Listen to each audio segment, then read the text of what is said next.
Salam sejahtera, terima kasih kena bersama dengan saya di Nazilin Unity Channel. Akhirnya, Agong bertitah kepada Duli Maha Mulia di Pertuan Agong.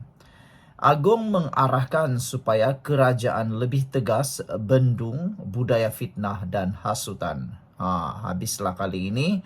Siapa yang suka sangat kaki fitnah tu, siapa yang suka sangat nak sebar fitnah tu, siapa yang suka sangat nak menghasut itu, terimalah kau kali ini. Kerana Agong pun mengarahkan kerajaan dengan lebih tegas bendung budaya fitnah dan hasutan. Makna kata, Agong bukan main-main. Dia sangat serius supaya budaya jahat, fitnah dan menghasut ini dapat dihentikan dengan segera. Dan kita tahu siapa orang yang ada kaitan seperti ini. Yang di Pertuan Agong Sultan Ibrahim Mahu, kerajaan bertindak lebih tegas terhadap mereka yang menyebarkan fitnah dan hasutan dalam talian dan media sosial. Dalam titah perasmian bagi sesi parlimen tahun ini, Seri Paduka melahirkan kebimbangan terhadap kegiatan seumpama itu yang menyebabkan perpecahan di kalangan rakyat. Suka saya ingatkan kepada masyarakat supaya sentiasa berhati-hati agar tidak menjadi mangsa jenayah cyber seperti penipuan keuangan dalam talian atau skema dan pencurian identiti titah baginda. Saya juga merasa bimbang dengan budaya fitnah dan hasutan di dalam talian dan media sosial yang menyebabkan rakyat keliru, bermusuhan dan berpecah belah titah baginda lagi. Saya juga ingin mengingatkan orang ramai supaya berhati-hati dalam talian agar tidak menjadi mangsa jenayah cyber seperti penipuan dan kecurian dalam talian. Oleh itu, kerajaan perlu tegas dalam membendung budaya ini dan bersikap proaktif untuk memberikan maklumat yang betul dan dipercayai titah Sultan Iskandar. Saudara-saudara sekalian, bagaimana pula pendapat anda untuk titah Kebawah Duli Yang Maha Mulia di Pertuan Agong ini? Secara pribadi, saya sangat menyambut dengan hati penuh gembira titah Kebawah Duli Yang Maha Mulia di Pertuan Agong ini. Karena sejak akhir-akhir ini, bukan saja netizen, bukan saja rakyat biasa yang menyedari perkara ini, tetapi orang terutamanya Agong pun sedar tentang budaya fitnah dan hasutan ini. Saudara-saudara sekalian, budaya memfitnah dan hasutan ini sepatutnya tidak jadi amalan. Tetapi ada beberapa parti politik itu seringkali dikaitkan dengan hasutan dan juga fitnah. Terkini, beberapa pemimpin daripada parti pembangkang didapati dengan sengaja memfitnah orang. Kalau pemimpin pun selalu suka buat fitnah, agak-agaknya para pengikut pun bagaimana pula. Kalau guru kencing berdiri, anak murid kancing berlari-lari ganti-ganti. Bagaimana pula dengan bidang politik? Saudara-saudara sekalian, amatlah kita kehendaki supaya kerajaan lebih tegas bak titah Kebawah Duli Yang Maha Mulia di Pertuan Agong supaya kerajaan lebih tegas bendung budaya fitnah. Netizen mahu supaya hukuman memfitnah bukan sekadar membayar denda tetapi dipenjarakan, dipecat dan juga diarah untuk dirotan. Sekian dulu untuk kali ini. Jangan lupa tinggalkan komen anda. Salam sejahtera, terima kasih karena bersama dengan saya di Nazilin Unity Channel. Benarlah pas bernafas dengan politik fitnah. Apa kata wanita muda amanah? Wow. Wanita muda amanah Wardah amat kesal apabila PAS masih menggunakan fitnah sebagai alat politik serta lebih sibuk menyerang daripada membina. Timbalan ketuanya Siti Nur Aisyah Muhammad Zain berkata, politik sebenar adalah politik nilai yang berlandaskan prinsip Islam yaitu keadilan, kasih sayang dan kebenaran. Wardah menegaskan bahawa politik bukan hanya soal merebut kuasa, tetapi tentang membawa kesejahteraan kepada rakyat dengan prinsip yang baik. Inilah politik rahmah yang digagaskan Islam selaras dengan pengutusan Rasulullah, kata beliau.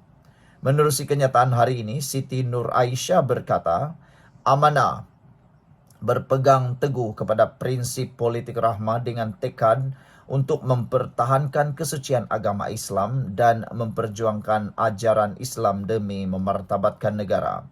Di samping kita tegas pada dasar yang jelas dalam Islam, amanah juga menitik beratkan pendekatan dakwah dan maqasid syariah yang untuk melahirkan masyarakat madani yang sejahtera.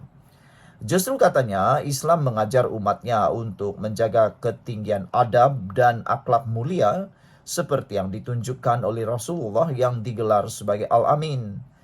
Baru-baru ini pesuruh Jaya Pas Perak merangkap adun Gunung Semenggol, Razman Zakaria mendakwa Menteri Belia dan Sukan Hanayo mempunyai kaitan dengan keluarga pengasas kumpulan YTL mendiang Tan Sri Dr. Yo Tiong Lai. Bagaimanapun, selepas dihujani kecaman, Razman yang juga bekas penolong kanan pengarah kastam mengakui terkilaf dan menegaskan pemimpin DAP berkenan tiada kaitan dengan tokoh korporat atau syarikat YTL. Namun ramai juga netizen marah dengan Razman. Kata mereka, selepas kamu memfitnah, mampukah itu menolak pemikiran yang telah difitnah itu ataupun menolak atau membersihkan pemikiran maci-maci, paci-paci, datu-datu, nenek-nenek yang sangat mudah dipengaruhi itu. Mampukan lagi otak mereka, pemikiran mereka dicuci semula sebersih-bersihnya. Bolehkah Razman memberikan jaminan bahwa otak dan pemikiran yang telah mendengar ucapan itu dibersihkan 100% semuanya? Bayangkan, kalau ada 100.000 ahli PAS yang mendengar dan itu pula maci-maci, paci-paci, datu-datu, aki-aki, nenek-nenek semua yang biasanya mudah dipengaruhi ini, mampukah 100 orang itu dibersihkan, 100.000 orang itu dibersihkan semua pemikiran mereka? Atau jangan-jangan hanya 2-3 orang yang bersih mula pemikirannya? Saudara, bagaimanapun, itulah pendapat kamu semua. Mengulas lanjut, Siti Nur Aisyah berkata, beliau percaya bahwa anak muda benci kepada budaya fitnah dan PAS harus berhenti dari politik adu domba yang tidak berkesudahan. Tegasnya lagi, Islam tidak dipandang tinggi apabila perbuatan yang ditegah dalam agama dan bertentangan dengan norma manusia dihalalkan. Jika benar mau menegakkan Islam, mengapa menggunakan cara yang jelas dilarang dalam agama? Adakah PAS sudah ketandusan ide dan produk untuk dijual kepada rakyat? Templaknya lagi. Dalam masa sama, beliau menegaskan amanah menolak sekeras-kerasnya budaya politik fitnah, adu domba dan kebencian dalam politik.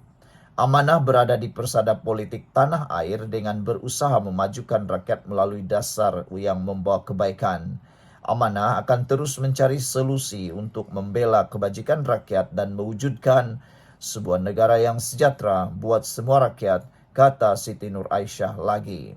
Saudara-saudara sekalian, amanah juga telah pun mula mengambil tindakan apabila Sanusi cuba mengaitkan amanah dengan DAP. Apabila dalam satu ucapan, Sanusi kononnya mengatakan bahwa amanah lahir dari DAP. Wah, jadi itulah sekarang ini yang menjadi isu. Jadi jangan lupa tinggalkan komen Anda, tekan butang subscribe. Kita jumpa lagi. Bye-bye. Salam sejahtera, terima kasih karena bersama dengan saya di Nazilin Unity Channel. Yang ini Akmal Saleh kena ambil perhatian penuh. Bayangkan kalau partai komponen dalam Barisan Nasional sendiri sudah bersuara. Bagaimana lagi nak membangkitkan UMNO kalau dalam kalangan komponen Barisan Nasional pun tak berapa sebulu dengan Akmal Saleh. Akmal Saleh perlu renung kenapa dia tak disukai oleh orang bukan Melayu, kata pemimpin MCA ini. Yang lebih menarik lagi, saudara-saudara sekalian, kita sedar mana-mana partai politik yang tidak mendapat sokongan daripada kalangan bukan Melayu adalah sukar untuk menjadi kerajaan untuk politik terkini. Dengan adanya kemunculan berbagai parti berasaskan Melayu Islam, amatlah sukar untuk mana-mana parti, Barisan Nasional, Perikatan Nasional untuk memerintah. Hanya Pakatan Harapan yang mempunyai kelebihan kerana mempunyai parti amanah dan mempunyai DAP yang disukai oleh orang bukan Melayu serta PKR yang mempunyai kekuatan akar umbi bukan Melayu Islam. Oleh sebab itulah, memang tepat apa yang dikatakan oleh pemimpin ini. Akmal perlu renung kenapa dia tak disukai oleh orang bukan Melayu. Seorang naib presiden MCA membidas Ketua Pemuda UMNO Dr. Akmal Saleh yang telah mengancam untuk menyaman seorang pemimpin parti Johor kerana merujuknya dengan nama julukan yang menghina. Tan Tiap Cheng berkata, Akmal harus merenung kenapa orang Melayu berpandangan negatif terhadapnya. Kata-kata dan tindakan Akmal telah berulang kali mencetuskan rasa tidak puas hati dalam kalangan masyarakat bukan Melayu. Ini bukan sekadar pendapat peribadi. Timbalan Ketua Publicity MCA Johor, Lau Yak Kwang atau mana-mana ahli MCA yang mencerminkan persepsi yang lebih luas orang bukan Melayu terhadapnya. Sikap Akmal bukan sahaja merosakkan hubungan antara parti komponen BN, tetapi juga menjejaskan usaha BN untuk mendapatkan sokongan daripada masyarakat bukan Melayu, kata Tan dalam satu kenyataan hari ini. Yang lebih menarik lagi, Akmal Saleh selalu menghentam DAP.